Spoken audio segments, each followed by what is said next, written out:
Hey everybody, Tucker Antell here with my next Tucker's Tutorials, a new YouTube channel where I'm sharing ideas and tips about improving improvisation with different licks and exercises and things like that.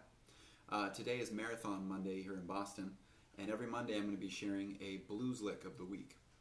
If you go to my website at tuckerantell.com, you'll find this video and also sheet music to go along with it, including another recording to practice along with. You'll find other videos there as well. So today is the blues lick in B flat, and actually it's kind of a two-parter, but I kind of feel like the whole package works really, really well. And it goes like this. A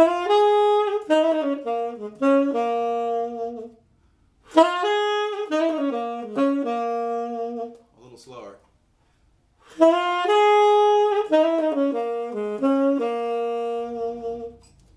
So the first part has a grace note, which is a really quick, I call it kind of flicking into a note.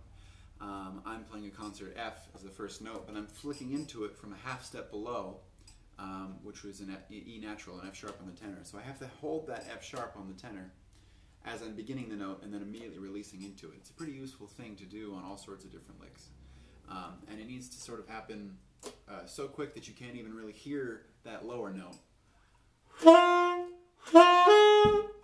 Because if you actually end up holding it out too long, it becomes something else. And there's another note there, which can sound cool too, but that's not really what we're going for right now. The second part of the lick is played like this. And for saxophone players, because you're going from F to F sharp and back and forth, it's really useful to use that side F sharp key for this one.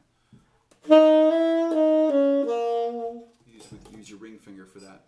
And every key that you play this lick in, or any other lick, there's going to be little idiosyncrasies involving different fingerings. So some of them will be really easy and intuitive, and some will be kind of tricky. So that's why it's really important to go through key by key, really nice and slow, to make sure that you're being really efficient with your key work. So another thing that's fun to do whenever you have a new lick like this is to just mess around with it, play around with it, mess around with the articulation, the rhythms, the speed, all that kind of thing. And in fact, you can kind of riff on the first part of this lick and the second part of this lick and make it kind of a blues cadenza thing like this. So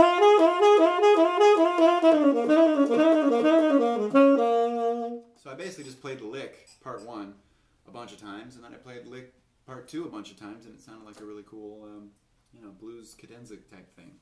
So you could also change the rhythm. So I changed the articulation there a little bit, and I also made the last one a 16th note too. So it sounds even different. So it's a fun thing to do, so I strongly encourage you to do that. My next video is coming out on Wednesday, and I'll be introducing a cool pattern that I like to practice to improve technique. So I shall see you guys then.